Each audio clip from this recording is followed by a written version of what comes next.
¿Y su tiara nupcial la envolvemos?, preguntó una voz queda y respetuosa en el silencio sepulcral que resonaba en las estancias, vaciadas a toda prisa de los vestigios de una grandeza pasada.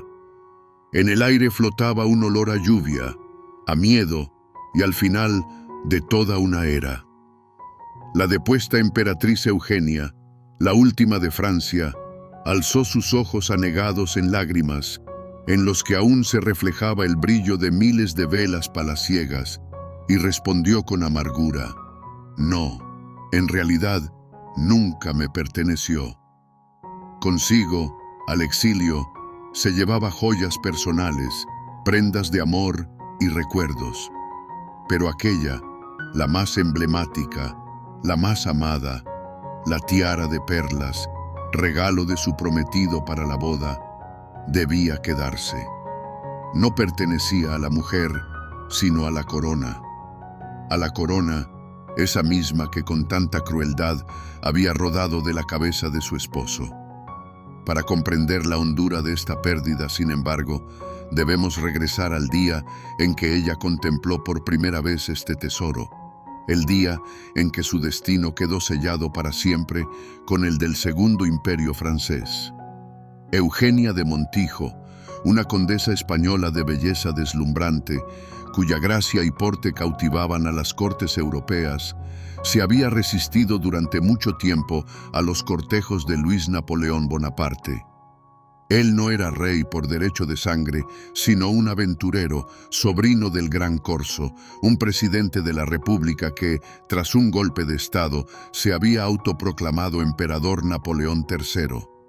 Su trono era inestable, su legitimidad cuestionada y el matrimonio con una belleza reconocida de una estirpe antigua, aunque no real, era para él menos una unión de corazones que una maniobra política de primer orden.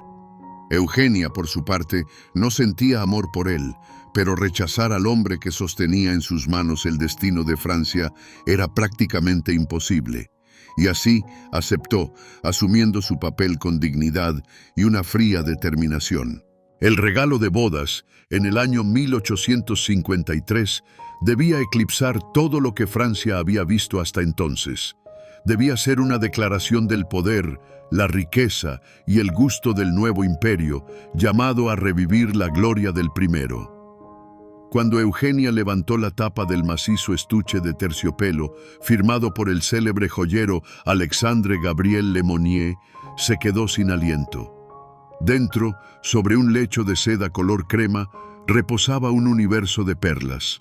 Un grandioso collar de 6 hilos descendentes de las perlas más selectas, 2 pulseras simétricas que repetían su motivo y un monumental broche de corpiño en cuyo centro refulgía la legendaria perla en forma de lágrima, la Regente, con un peso de 75,6 quilates, una de las más famosas del mundo. Pero la corona de esta magnificencia, su alma y símbolo, era la tiara. No se trataba de una simple alhaja, sino de una auténtica obra de arquitectura, una oda a la belleza clásica de la propia Eugenia. Lemonnier creó una obra maestra de estilo neogriego que armonizaba a la perfección con sus impecables rasgos. 12 arcos delicados, cuajados de diamantes de talla antigua, creaban la ilusión de un pórtico de la antigüedad. Cada arco estaba coronado por una perla grande y perfectamente esférica, semejante a una gota petrificada de luz de luna. Entre ellos, como salpicaduras de una fuente helada, destellaban volutas y palmetas de diamantes, mientras que la base de la tiara era un río ininterrumpido de casi 2000 diamantes. En total, para su creación se emplearon 212 perlas de calidad irreprochable y cerca de 2000 diamantes. Era la encarnación de la grandeza imperial, fría, majestuosa e indiscutible.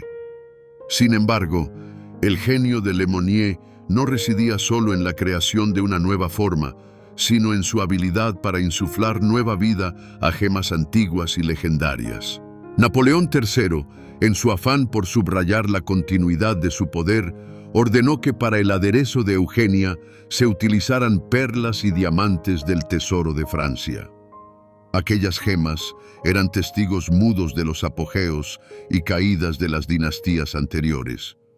Recordaban las caricias de María Antonieta, habían brillado en los cabellos de la emperatriz Josefina y adornado a la segunda esposa de Napoleón I, la princesa austriaca María Luisa.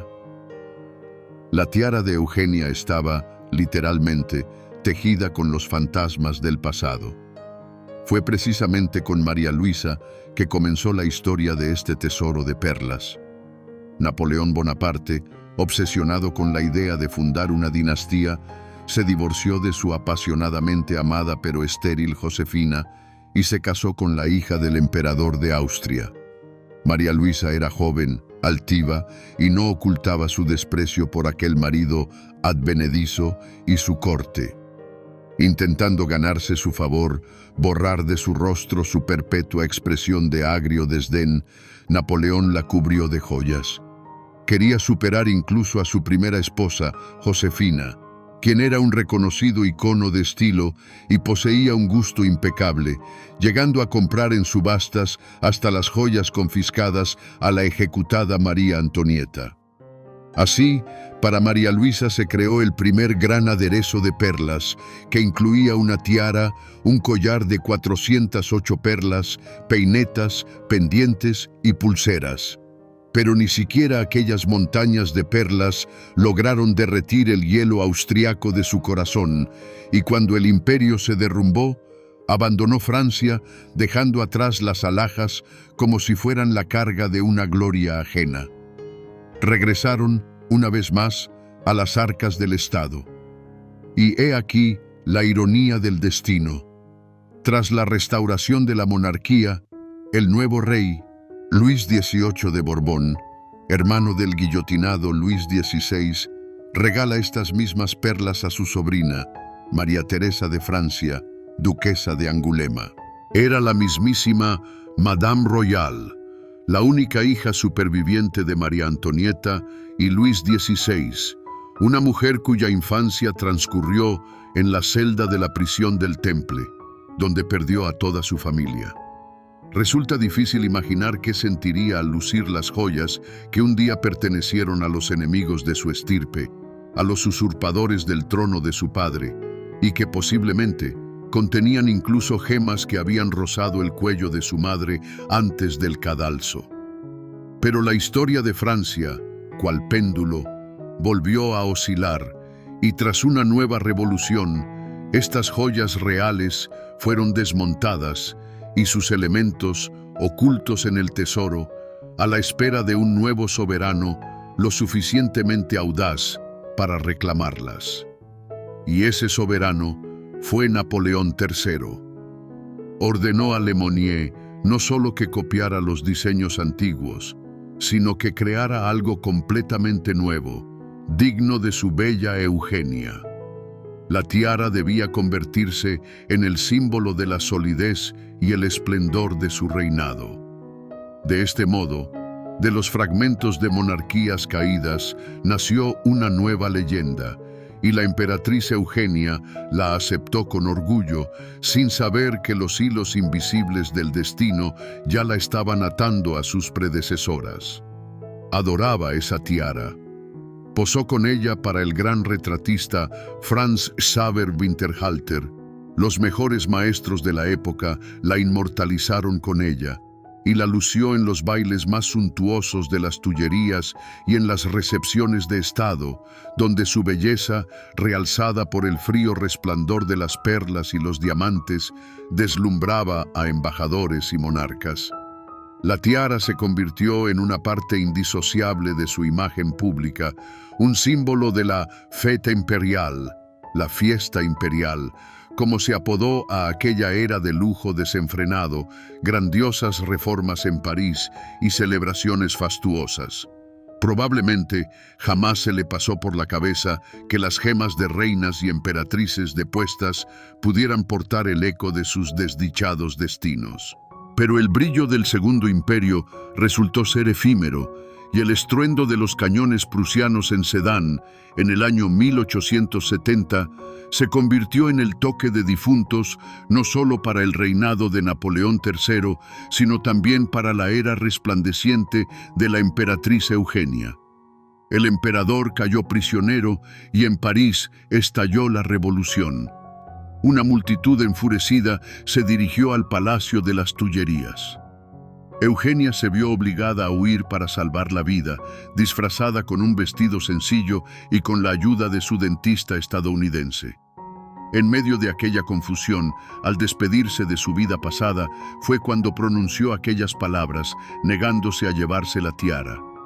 No era una simple alhaja, era un bien del Estado, parte de las joyas de la corona de Francia. La emperatriz salvó la vida, pero el tesoro de su corazón se quedó en Francia, condenado a la humillación pública.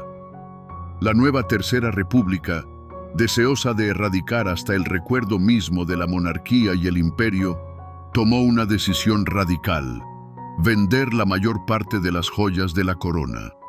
Fue un acto político, destinado a demostrar que Francia había terminado para siempre con reyes y emperadores.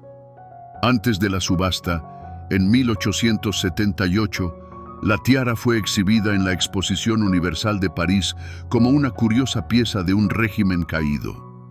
Solo podemos imaginar el dolor que sentiría Eugenia, viviendo su exilio en Inglaterra y leyendo en los periódicos que su joya predilecta, testigo de su gloria, estaba expuesta a la vista de todos y que pronto sería vendida al mejor postor. Así comenzó la odisea de la tiara por colecciones privadas, su viaje de símbolo del poder estatal a objeto de lujo para los más ricos. Fue revendida varias veces, desapareció en las cajas fuertes de magnates anónimos, hasta que en 1890 su historia dio otro giro romántico. El príncipe Alberto I de Thurn y Taxis, cabeza de una de las familias aristocráticas más ricas y nobles de Alemania, adquirió la tiara como regalo de bodas para su prometida, la archiduquesa Margarita Clementina de Austria.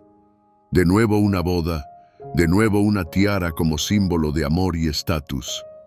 La ironía del destino quiso que la novia perteneciera a la dinastía de los Habsburgo, la misma de la que procedían tanto María Antonieta como María Luisa. Los fantasmas del pasado volvían a converger en el fulgor de una única joya. Durante varias décadas, la tiara encontró la paz en los tesoros de una de las casas más nobles de Europa, en su castillo familiar de Sankt Emmeram, en Ratisbona. Pero su historia pública estaba lejos de terminar. En 1980, las fotografías de la boda del joven jefe de la casa, el príncipe Johannes de Thurn y Taxis, con la brillante y excéntrica condesa Gloria de Schönburg-Glauchau, dieron la vuelta al mundo. La novia, a quien la prensa no tardó en apodar la Princesa Punk y la Princesa TNT, apareció en la ceremonia luciendo esta histórica tiara.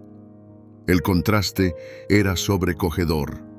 La antigua reliquia imperial, creada para la belleza clásica de Eugenia, coronaba la cabeza de una aristócrata moderna y dinámica. La tiara volvía a ser el centro de todas las miradas, demostrando su eterno poder de atracción. Sin embargo, tras la muerte de su esposo en 1990, el cuento de hadas se tornó en cruda realidad. El príncipe Johannes dejó tras de sí no solo una inmensa fortuna, sino también una colosal deuda fiscal por el impuesto de sucesiones, cerca de $500 millones. La princesa Gloria, para salvar a la familia de la ruina, se vio forzada a tomar la durísima decisión de vender parte de los tesoros familiares.